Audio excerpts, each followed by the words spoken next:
Hi, வாங்க வீடியோக்குள்ளே போகலாம். நாங்கள் என் பொண்ணுங்க, என் ஃப்ரெண்டோட பொண்ணு எல்லாருமே சேர்ந்து காலையில் 6 மணிக்கே கிளம்பி போயிட்டுருக்கோம் பஸ்ஸில்.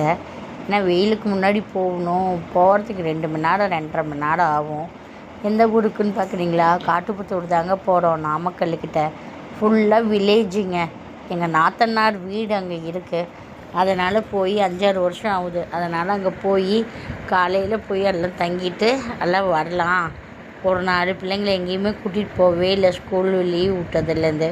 அதனால் சரி வாங்க அப்படின்னு கூட்டிகிட்டு போய் அங்கே உக்காந்து எவ்வளோ நேரம் டயர்டாக இருந்துச்சு. உக்காந்துட்டு அப்புறம் சூடாக இட்லி, தக்காளி குழம்பு, புதினா சட்னி இதெல்லாம் கொண்டு வந்தாங்க. இவங்களுக்கெல்லாம் இலையில போட்டாங்க. நான் மட்டும் தட்டில் வாங்கிக்கிட்டு எங்கள் பெரிய பொண்ணு உக்காந்துட்ருக்கா. தோசைக்கு வெயிட்டிங்.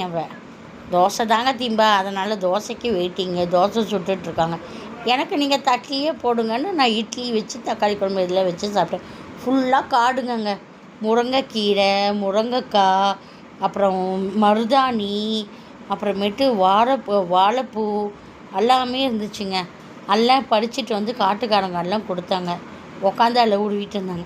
சரி, நீங்கள் இதெல்லாம் செஞ்சிட்ருங்க, உங்களுக்கு நான் கொஞ்சமாக கேசரி செஞ்சு தரேன் அப்படின்னு எங்கள் நாத்தனார் வந்திருக்கீங்கன்னு சொல்லி கேசரி கிளறி வச்சாங்க. நல்லா அது பீஸ் போட்டு துண்டு போட்டு எல்லாம் வச்சாங்க. சாப்பிட்டு பாருங்கள் அப்படின்னு சொல்லி போட்டாங்க. இது பாருங்கள், சப்ஸ்கிரைப் பண்ணுங்கள், லைக் பண்ணுங்கள், கமெண்ட் பண்ணுங்கள், ஷேர் பண்ணுங்கள். அடுத்த வீடியோவில் காட்டுறேன், இன்னும் காட்டுறேன். இது பிடிச்சிருக்கா பாருங்கள்.